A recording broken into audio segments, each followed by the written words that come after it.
Television. I'm currently making an independent film. I've won some Emmy Awards, and I'm making an indie film now called Voice Messages, which is all about how we use our voices. And Tammy has done a variety of things, including working in television. She's also won an Oscar for a short film, and she is currently producing a feature film. And Tammy's going to go first. She's going to show you a clip from a film that she made for the 48-hour film festival. Pretty amazing in that she'll tell you more about it, but she had to come up with her coworkers, she had to come up with the idea and execute script, film in 48 hours.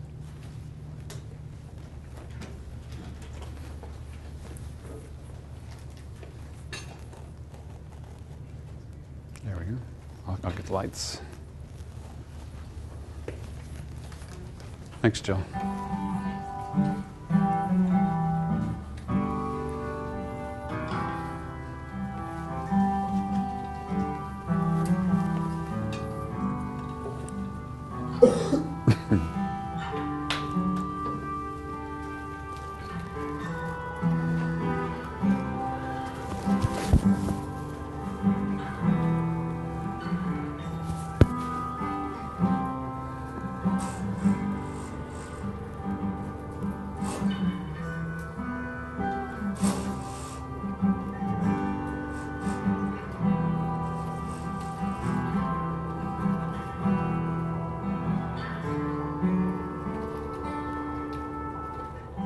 Clark, let's go home, cowboy.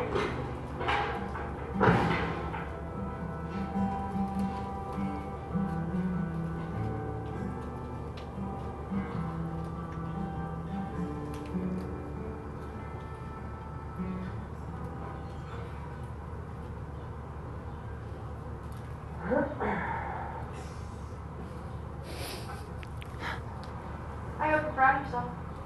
What's your flag, ma'am? Get in the car.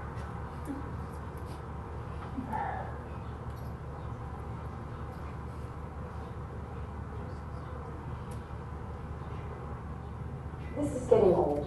Really old. How many times do I have to tell you you cannot take your gun and holster to the grocery store? Son, you can't keep a cowboy from being a cowboy.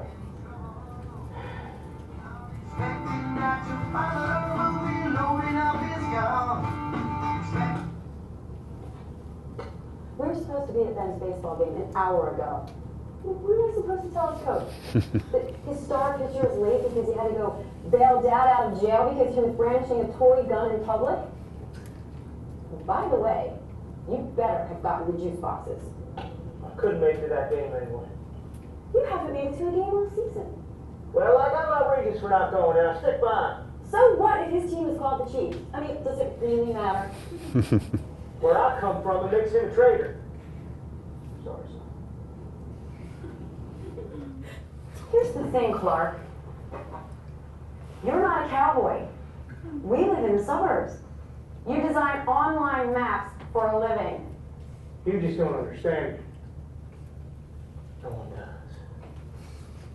You know what I don't understand? I don't understand why a grown man spends all of his time playing dress up. Or how he ignores his son because he's buying chaps online. Or why he hasn't talked to his neighbor in 2 years. He's a savage, Peggy. You're an idiot. He's smart. He's friendly. He's in the PTA. Yeah, he would scout if he had the chance. He's not even Native American. He's like Italian or something. Oh, no. I heard he wanted Cherokee. So what? I mean, who cares? I care. I care that he's encroaching on our ranch. We live in a split level jackass. That's hurtful. You know, this hobby of yours is going way too far. You spend time in jail.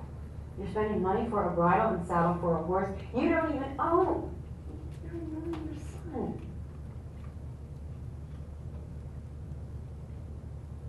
Peggy, it'd be nice if you were supportive once in a while.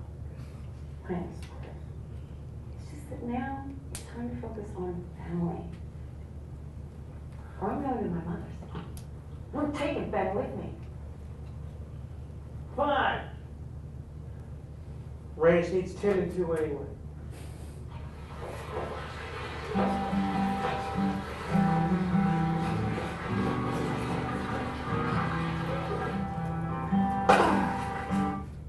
Okay, I'm going to show you the whole thing. The short version. Yeah. So now we'll look at that.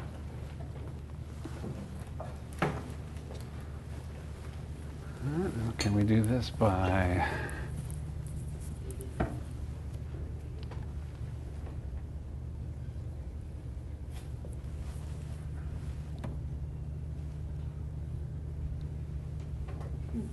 Worked last time. Yeah, it did. We got a play button on there. And that's for that.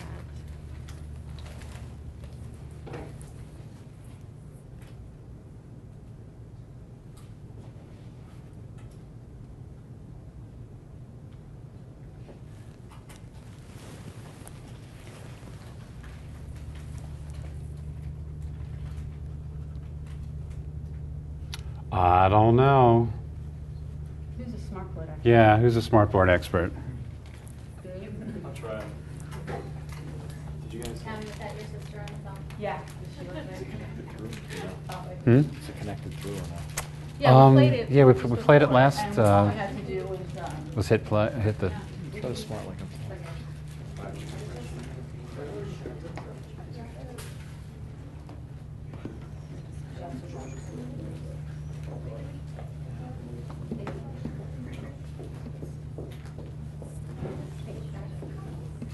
Should I get Frank? Might have to. Yeah, If the page wasn't refreshed, try refreshing it. that one worked. Because that happens to Mr. Moore. Good. I'll refresh it, see what happens. yeah, and I know, Jill, didn't you say sometimes doing stuff on the internet doesn't always work? Oh, yeah, oh, I didn't realize that was. Yeah. Yeah. The refresh button on the top. That's it. The board's a little off. Over there. Really?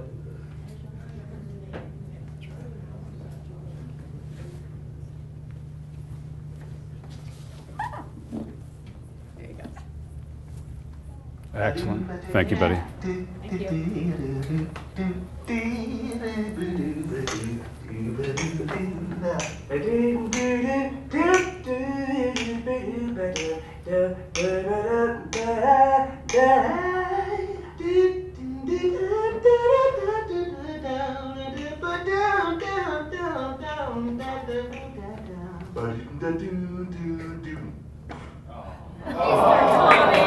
What? I want to be big. Full screen. All right, release the pointers off his face. There. His pointer.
So that's a little clip from voice messages. And so Tammy and I are working on two very different types of films right now. Mine is a documentary, meaning kind of shoot as we go. I don't have a script. I certainly have an idea of what the film is about, but I don't have it scripted out. I'm interviewing people and basing the subsequent script on what they tell me. Tammy is working on a feature film which has elements similar to the clip that she showed, meaning it's a narrative. She has actors and actresses who are working off of a written script. So I assume that you guys, there'll be like, how many people are working on like a documentary style film in here? Okay, and some of you will also be working with actors and actresses? Okay, and then some of you, neither? Music video. Music video or experimental? Or do you not know yet? Are you in the process of figuring out your ideas still, or? Yes, figuring it out? Okay. I want to make sure not to make you angry, because you could hurt me with with those crutches. So I have a couple of things, and Tammy does too. I have a couple of like do's and don'ts. They're a little bit general, but I hope some of it can sink in. It may or may not help you, but these are a couple of things that I've learned. If you're doing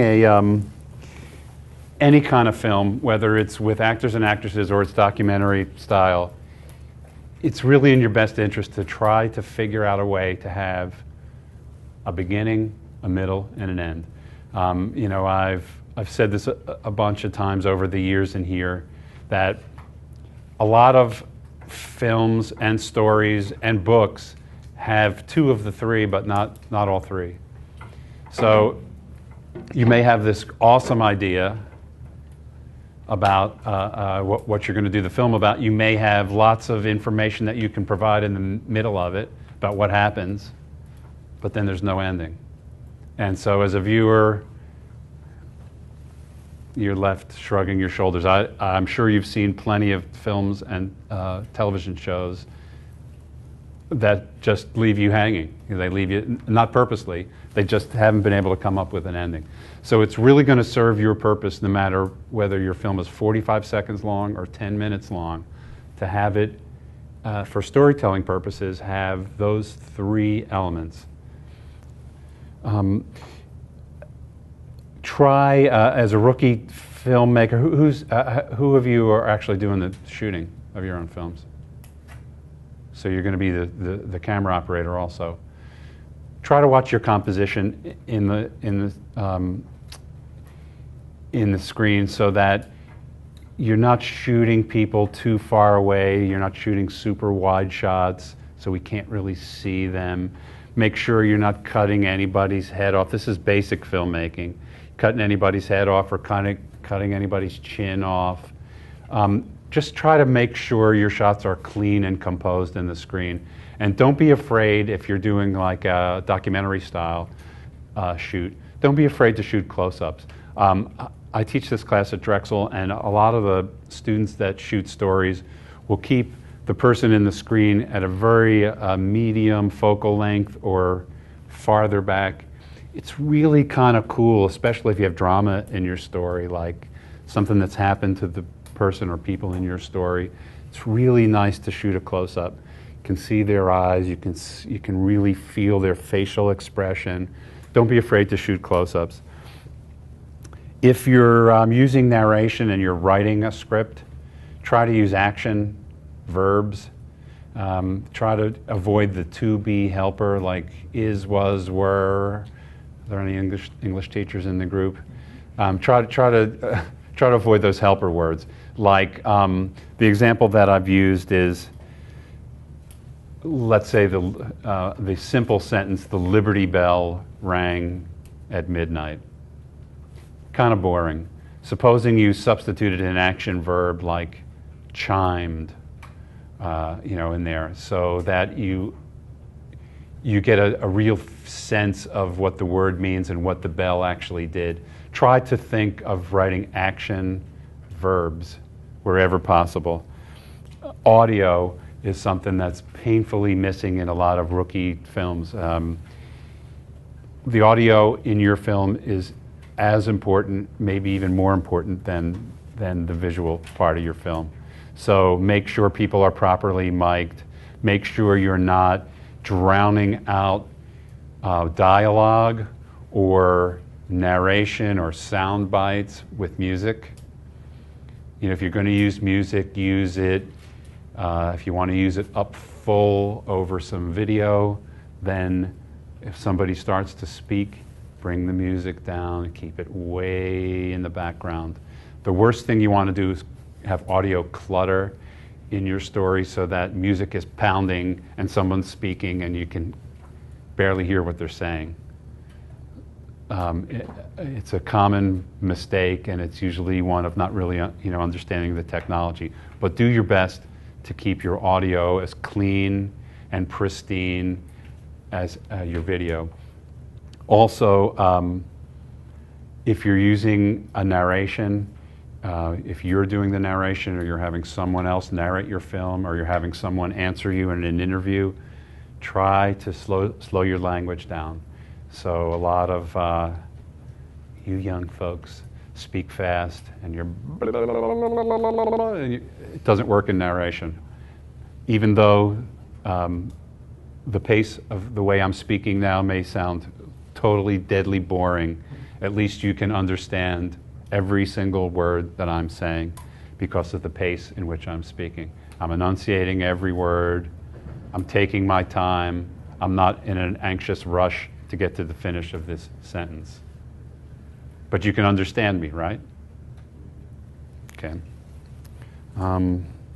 If you're changing location in a film, you're changing from daytime to nighttime, you're changing outdoors to indoors, try using a dissolve.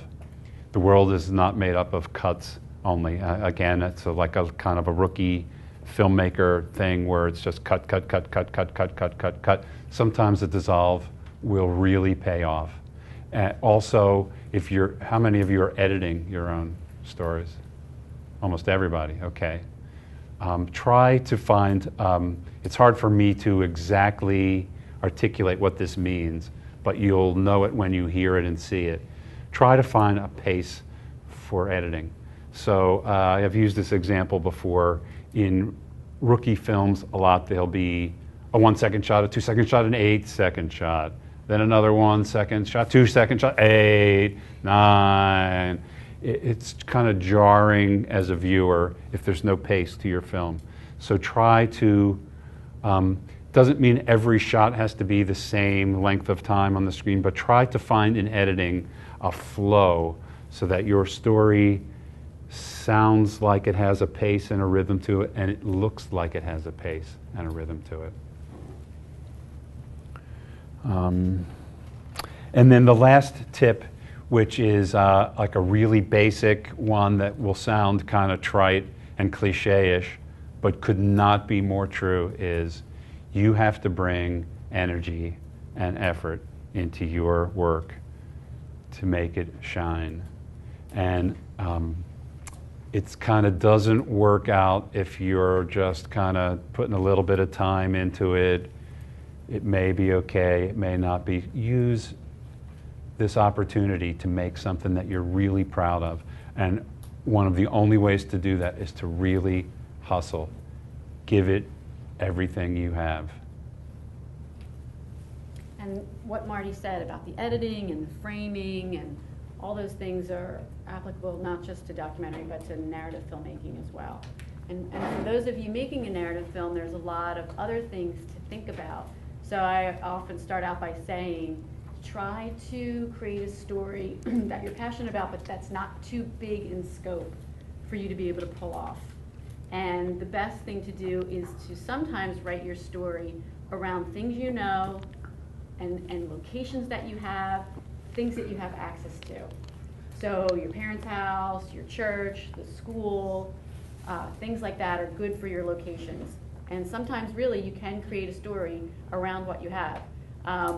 This Suburban Cowboy that we didn't know that we were going to get the genre of Western until that night. But what we did ahead of time, because we could have pulled out of the hat, we could have pulled out horror or drama, we just lined up a bunch of things. We got a bunch of people who said we could shoot at their house. We had somebody who agreed to do wardrobe, and we said, we might call you and say, we're doing a horror film and we're gonna need you to find who knows what. Or we may call you and say we're doing a Western, which is what we ended up doing, and she was able to pull together that stuff because she'd made a phone call ahead of time to get it lined up. So a lot, with narrative filmmaking, a lot of what you can do can be done sort of ahead of time.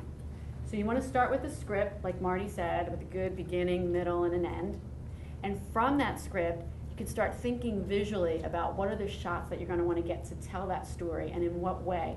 Is it going to be done in wide shots? Are you going to have the time to do wide shots, medium shots, and close-ups? You can start thinking that way, and you can create a shot list so that when you get on set, you're not scrambling and you have sort of a game plan. And it can also help you to plan your day. I don't know how many days you guys do it, if you shoot a couple days in a row or just a weekend here and there, but if that's the case, if it's a weekend, then you don't do it again for another couple weeks. Just good to have a game plan. And I know you use your friends to crew for you and to be your actors. Just make sure you pick people who are going to really be there for you and understand that this is important to you and aren't going to bag out midway through the crew. And Marty said last time, and feed them well. There's nothing like feeding your crew to keep them working for you. As far as the locations go, I don't think you need to worry about it for what you're doing, but in the real world, you always have to get location releases signed. You get appearance releases. Anything that shows up in front of the camera, you usually have to have the rights to. And also in documentary, quite often if you're doing a story about a person, you need to have them agree. Usually you get it in writing that they're okay to be on camera and let you tell their story. We talked about ideas a little bit last time and where do they come from, and we were saying that they come from everywhere. They come from stories you hear in your life, to the news, to brainstorming with friends, or you can hear a song and it might inspire you. Anybody want to tell us any of your ideas or where your stories have come from? Are you far enough along to be able to share some of that with us yet? How about questions? Got questions about anything you've seen? Well, for the script, how do you think is the easiest way to write it? Should you start with the beginning or start with the end? A lot of times what I'll do is a sort of a treatment, which is not the actual script itself, but it's just sort of in paragraphs or an outline. To Marty's point about the beginning, middle, and end, you can just start write it from the beginning and find your way. But sometimes, like somebody in the last class had the middle. He didn't know yet what the beginning was going to be or what the end was going to be. So he told us the middle, and we, in the class, started brainstorming what are some ways that maybe he could open the film. And by doing that, then if you say, well, if I'm going to open it this way, well, then maybe a cool way to end it would be this. You can just start to kind of plot it out. For short films, I always like short films, especially short comedies that have what we call a button on the end, like a little twist, like a little something that you weren't expecting. So in Suburban Cowboy, the whole thing of the movie is his wife is annoyed with him that he thinks he's living in the Old West, but he's in the suburbs. So by the end of the movie, she finally gets him to kind of get rid of his cowboy gear and come back to reality. And the very last shot of the film is her son comes out of his bedroom all dressed in cowboy gear. So it's just like this little twist, and I always, some of the best shorts that I've ever seen have that. So I really, I like that for comedies. Let's talk about your film. What's your idea? Because what Tammy and I like to do is we like to get students to talk about their films, and then we all brainstorm as a group. Or if you have any problems, and you don't have to feel, I know what that feels like to kind of pitch your idea. Okay. You don't have to feel like you have to tell us the whole thing, even if you just tell us like a general idea. Okay. Well, one of the things that I was doing that I kind of ran into a problem with was a kind of real life, are you smarter than a fifth grader? Mm-hmm. And I went out and shot the fifth graders, but then I went to a train station because then it's no public release or anything like that. And then it was everyone just kind of ignored me, and we asked a couple people and they were like, no, I don't have time for that. So how do you think I should go about that? Right. So you're talking about adults? Yeah. That's your department. Friends, family, friends, Okay. friends of your parents. All right. What age group are you looking for? Just adults in general. I'm sure you know lots of people, right? Right? Well, I was. It might be going interesting for, to get teachers too, just because you know. Okay. Is Dave Thomas one of your teachers? I would. There's an adult right there. There's a guy. Yeah, sometimes he's an adult, but yeah. I'd use him. There's no shame in using people that you know. Okay. And it might make you feel more comfortable to ask them the questions, which will draw them out more, right, than like trying to get a stranger, you know. And what adult doesn't like to look stupid? Tammy and I will be in your film. We can look stupid. I like that. Well, the three of us are working on like a nature film, specifically on drawing parallels between animals and humans. And we already have an idea that we really want to focus on the snail, but we don't really know like what other animals to focus on. So if you had any ideas. Is it experimental or is it? Kind of like an experimental documentary twist. Like we really want it to be all about nature. Mm-hmm. Boy, there were two women at the Academy of Natural Sciences. Barbara Horowitz. I should write this name down. I think her name is Barbara Horowitz, and she co-authored a book with another lady, and they spoke about the what we can learn from animals, how similar we are to animals. I think you'd get a lot of great ideas from that book. Let's talk about that. What animals are you trying to show that animals and humans are similar, different? What do you think? Let's brainstorm. Well, we did like the sloth being a parallel to like the typical teenage boy staying in his room all the time. So we have that one, but we really want to just like really do the snail because I love snails, but we can't figure out like what. What's the human counterpart to a snail? It's interesting because a snail makes me think sort of a sloth. You know what I mean? Yeah. They're sort of similar. So I wonder if there are other. They also have crab going on. Oh, that's a good one. Yeah, Yes. we got crab. So what kind of person? Let's as a group think. What kind of person reminds you of a snail? Someone who's lethargic. Someone who's Couch potato. couch potato. Could also be a teenage boy. Yeah. How about a teenage girl?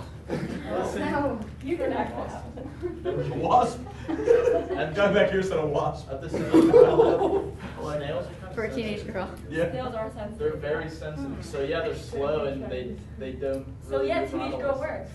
But Really sensitive. but snails are very sensitive, very receptive to touch and things like that. Is that so? Yes. And you kill them. Snail man. Yes, I'm snail man. That's fine. And then like we know that the crayfish are one of the organisms with the most complicated chromosomes. They have 200 chromosomes, but we want to use that to tie it into the human, but we don't know how to do that. Like, what Crayfish? Yeah, crayfish. Couldn't you like use a horse or something? I mean, what's with a crayfish? Crayfish, so I have like. Ah. Yeah. Oh my gosh, no, I have It feels like an experimental film to me, you know? Yeah. I mean, I guess it could be a documentary, but if it were a documentary, you said it could be a documentary, how would you see it as a documentary? Would you interview people Yeah, like about? interview people about their specific traits, and then like ask them like what animal they think they relate most to, and then use our opinion to see how that contradicts. So you're finding archetypes of people to relate to animals? Yes. That's interesting. Yeah. I think I am moose. How do you think you're It has something to do with the antlers. I'll have to get back to you on that. Anybody else got some ideas they want to toss around with the group? Anybody doing a music video out of this group? Every once in a while we get a music video. Or how about animation? So it's mostly narrative, right? Stories, dramas, comedies. Do you know what you're doing? You have your story all set or still working on it? Your idea? Yeah. Yeah. It's there. The framework's What there. genre at least? Tell us. Dramatic narrative. Uh-huh. So the framework's there. It's all laid down, and I know what I want the emotion of the story to be. Mhm. I know where I want it to land. Mhm. That's good. Has arrived. Oh, Everybody's in Hi, welcome. nice to see you. Just grab a seat in the back, guys. You made it. Okay, class is over. Thank you. Bye. Thanks so much. And we'll be leaving.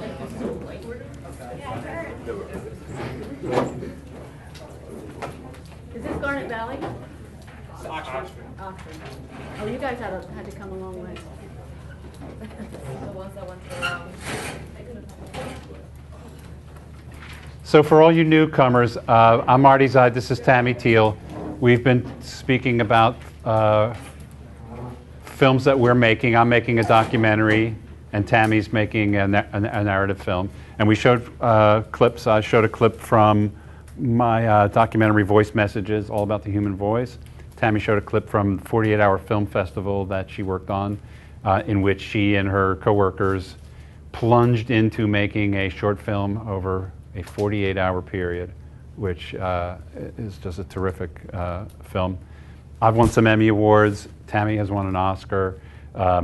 We're here to help you with little tips on how to make your film better. A lot of what we like to do in these sessions is brainstorm with you guys. When you come up with an idea, we try to take over and take complete control of it and make money from it. No, we try to help you think it through. So anybody in this new group feeling settled enough to talk about the film that they're thinking about making? Oh, no pressure. Are they pretty far along in the they're process? they're still kind of brainstorming. We kind of run by semesters. Yep. So some of them are going to be in my class next semester, some are finishing up. Mhm. A couple of them, TV2, are working on a short film right now. So if you want to talk about that. Well, basically we could do a short film about anything. So my group and I are doing a short film about prom, and basically we just have this one guy, he's trying to find a prom date, and he keeps getting harassed by his friend who already has a date, and he's asking all these different girls to prom, and eventually the girl who was supposed to go with the one guy ends up going with the other guy because he's making fun of his friend. So yeah, we're in the editing process right now. Oh, good. So you're pretty far along. And so, one of the things, one of the tenets that we talk about in here is having a beginning, a middle, and an end to your film, to any story for that matter, no matter what length. So, what will be the beginning of your film? And you don't have to have the right answer now. We're in brainstorming mode. Anybody got some ideas for her? Well, have you shot everything already? Or are you going to be shooting more? It's done? No, we've done everything. Oh, okay. In the beginning, we just have the one friend who already has a date talking to the other one about this date. Okay. And then we know the middle part, which is, oh no, maybe we know the end. The end is that the guy without the date gets the date of the first guy. And then is that, tell me about that ending. Is it happy for the guy who didn't have the date, sad for the guy who had the date, and does it blossom into true love? I'd say so, yeah. Definitely happy for the guy who didn't have it, and bad for the other guy. Is he humiliated? Yeah. Okay. Is it done in a comedic way or no? Yeah. It is. So what's your reveal like? How do you reveal to the audience that she's with the other guy? Unless you don't want to tell that part yet. We have the girl walk in, like the guy is saying, oh, you could never go to prom with a date like so-and-so, and the girl is creeping in, and we do the camera angle where you can see her head looking through the door while these two are having a conversation, and she just walks through and she's like, oh really, and Yeah. that stuff. Gotcha. Good. And how about music? Are you going to use any music in that? We haven't decided yet. Music can always help to tell your story and Create a mood. yeah, definitely create a mood with it. Whether there's a famous story, there's a movie called Moonstruck, and when they made the film, they had, I think, a piece of opera under the opening credits, and they tested the movie, and it did terribly. It got terrible review with audiences, and the filmmaker agonized over what was wrong, and he said, as an experiment, I'm going to pull this heavy opera piece out of the beginning, and I'm going to put in When the Moon Meets Your Eye Like a Big Pizza Pie. It's like this fun kind of song. That's amore. They retested it through the roof. Everybody loved it. Just by changing the mood in the opening credits. So really, music can do amazing things for your films, and there are lots of resources online to get free music, because you guys have to have the rights to the music that you use in your films, because you're probably going to put them on the internet. And so there are lots of ways to find music, either through friends of yours who maybe are, can play the piano for you, or you can get things online that are not. I mean, you can get songs, but you can also get atmospheric sounding pieces that really can add some suspense or can make it feel comedic. So that's something to think about. In your 48 hours, whatever that was, movie making, how did you get your music? Or how did you know what to do? That's a great question, and we were lucky in that I have friends who are composers, and I called them ahead of time and I said, we don't know what genre we're going to get, but would you be interested in composing some music over the weekend for us? And I said, it could be horror, I mean, I don't know. So it was really funny when we called them on Friday night after we picked Western, and they were like, oh, okay, Western. And they literally, we wrote the script, and all I did was give them the script, and I said, I have no idea how this is going to turn out, but we're going to come here on Sunday morning with a finished film, almost finished, and you're going to need to have some stuff. So they just wrote a couple pieces, and then when we got there, they kind of tailored it to what we were doing. So we were very lucky to have that, because I think it gives it a real professional feeling right from the get-go. Without that connection that you had to friends and composers, what would you suggest to get music like that? I guarantee there's somebody in your school who's a really good musician and who would love the opportunity to create something for you. And it can be as simple as a piano or an acoustic guitar, or just someone singing something that they make up, or and there's so many easy ways to record things now that I think that you could do that. But also, I'm telling you, I think royaltyfreemusic.com, or just Google royalty-free music, and there are websites that will amaze you of how great. And Moby, he decided that he thought it would be really cool to create some great music and make it available for filmmakers for next to no money. So you can Google that too, because I think on his site he has music that's available for download for filmmakers. I missed the beginning portion of the session, but I wanted, for your 48-hour project, how much pre-planning did you have? You said, did you get to pick the genre off a list that was given No, to you go on Friday night, they have this opening reception, and they have a hat, and they have all the genres, and a representative from all the teams goes, and you pick out of a hat what your genre is. And then the other thing is they make you incorporate a prop, a line of dialogue, and a character name. So our character was F. Clark, and he had to be, his job was a cartographer. So that's why she says you design online maps for a living. We had to work that in, because then they know that you're not shooting ahead of time, because you have to have that stuff incorporated. But what I was saying before is what we did, even though we didn't know what it was going to be, we ahead of time brainstormed and said, okay, who's got a house we can use? That was my parents' house. Who's got a church we can use? Who's got a bar we can use? And we had all these, and we went to the owners and we said, this is what we want to do. We're going to call you on Friday night if we need you. We had actors on standby. Some of them we let them go. We didn't need them, but we had a couple different wardrobe options, everything kind of on standby. And that's what you guys can do. You don't know how much you have at your disposal. Your parents want to help you. Your parents' friends want to help you become filmmakers. So you can use their homes and wardrobe, and just ask, and people always want to help out. How did you get the jail cell? The guy who opened the jail cell was a friend of ours who was working on the crew with us, and he's a police officer. So ahead of time, he said, hey, can we? It's an abandoned jail. It was perfect, it just kind of looked old time. It had that great, cell door, the sound. And one of the points that sticks out to me from what you guys are asking, and then also what Tammy speaking about, is you got to ask. If you want to make the film, make a film, and you're stuck, you just got to reach out a lot of times. Like for Take 6, who you saw in this clip, they're 10-time Grammy winners. And they were my absolute first choice, favorite a cappella group of all time for me. And I was I dreamt about someday getting to work with them. And I thought before I made the phone call and found out who their agent was that I was going to be rejected. I mean, who am I? I mean, not who am I. I mean, I have won some Emmy Awards and I'm a television producer, but they didn't know me. I have no connection to them. And it was strictly by my deciding, you know what?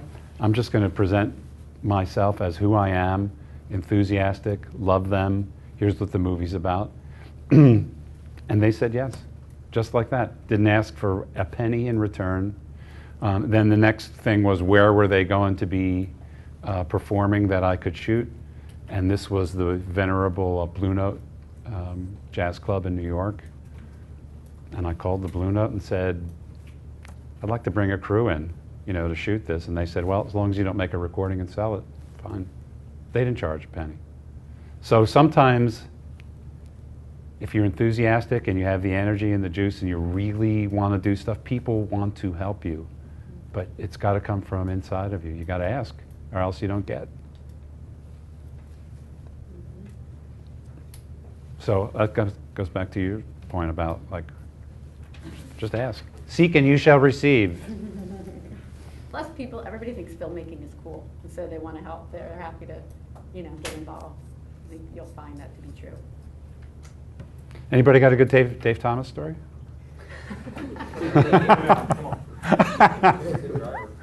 He's a good driver. A good driver. He's a really good driver. Excellent, most excellent. Especially in the snow. Did he drive you here today, I guess?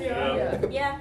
In a bus? You drove a bus? Or? No. It was a van. It was a white van. You fit all these people in a van? No, Yes. Right.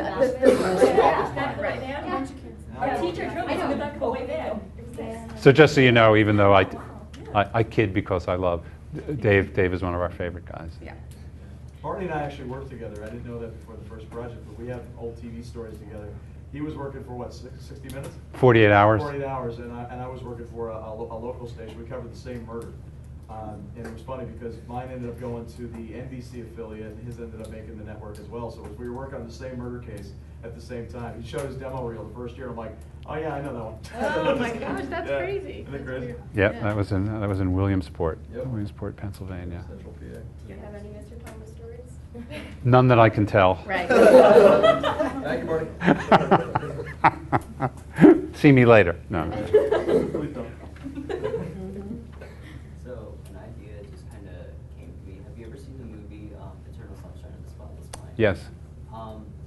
I just have a idea. I want to kind of do something like that, almost like a documentary of kind of dealing with depression and such. Any idea on how I would kind of go about that? Who are you picturing it as a character, actor, going through scenes, as in like a film, or are you seeing it unfolding like you're providing information in your film? More in a sense of the character's thought process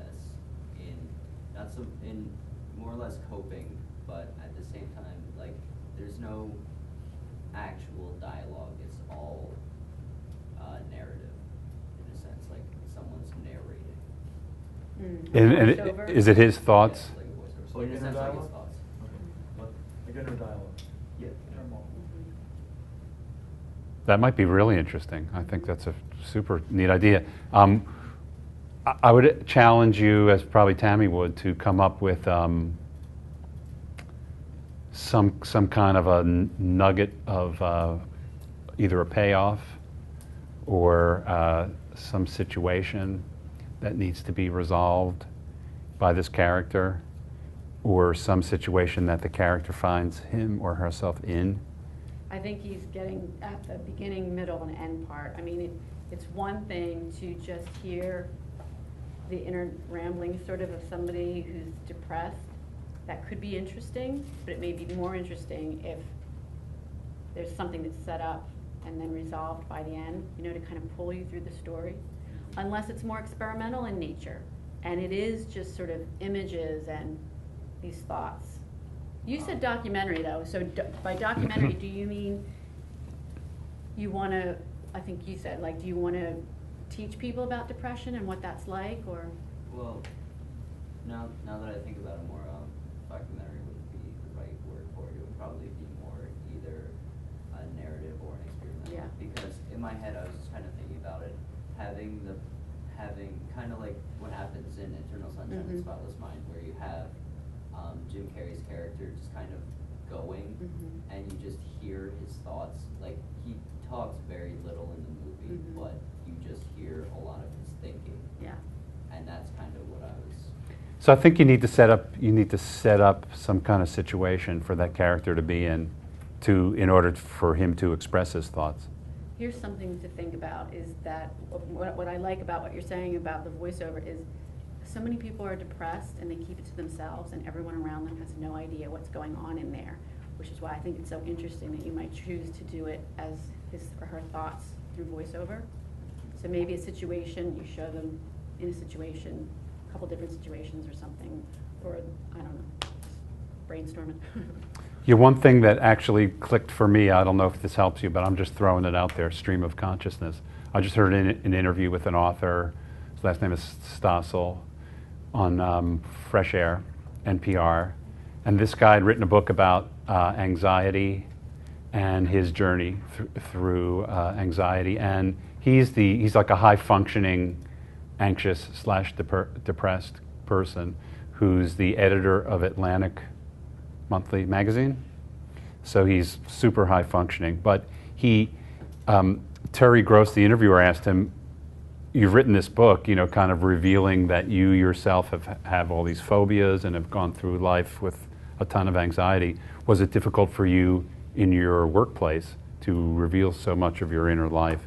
And his reaction to that was he was really scared to put that out there. But he said the majority of people that he worked with came into his office and said, I had no idea that you were that you had all these phobias, that you were this anxious, you hid it well, you were a good actor.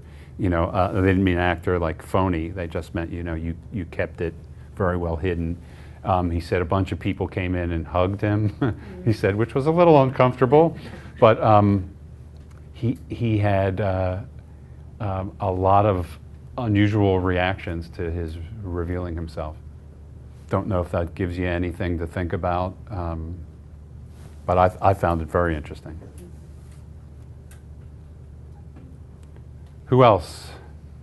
I feel like an ice cream vendor at the Jersey Shore. Anybody else? Who else? Fudgy Wudgies. They still sell Fudgy Wudgies at the Jersey? Never mind. Don't answer that. Back there. With those voices, were you any voice actor, any cartoons or whatnot? Me? Yeah. No, unfortunately, I'm stuck in my room, just looking in the mirror and doing crazy faces. And voices You now. did have a good audition, though. You had an audition to do Don't Dispositive Perspective. Oh yeah, actually, here's a funny story. Listen to this crazy story. I had a dream that I was the Sixers public address system announcer. Now, that basket by Thaddeus Young. So I had a dream about that. I have a friend that I used to work with who had the job at the time, Tom LeMaine. The next day, I woke up and I read in the paper Tom LeMaine had been fired. The day after the dream. And so I saw they were holding auditions, and I went down and auditioned for the job. You have to after having the dream. And I thought, oh my God, this is too nuts. I didn't get the gig, unfortunately. No, but I did have a beginning, middle, and end, right? Okay. That's right. Yeah. So nobody else wants to share your idea? Have us dissect it? Yeah. Let's see what time it is. 11:36. What time do we have till? 11:35. Really? Yeah. Oh, all right. See ya. Yeah. Lunchtime. Thanks for coming. Good luck.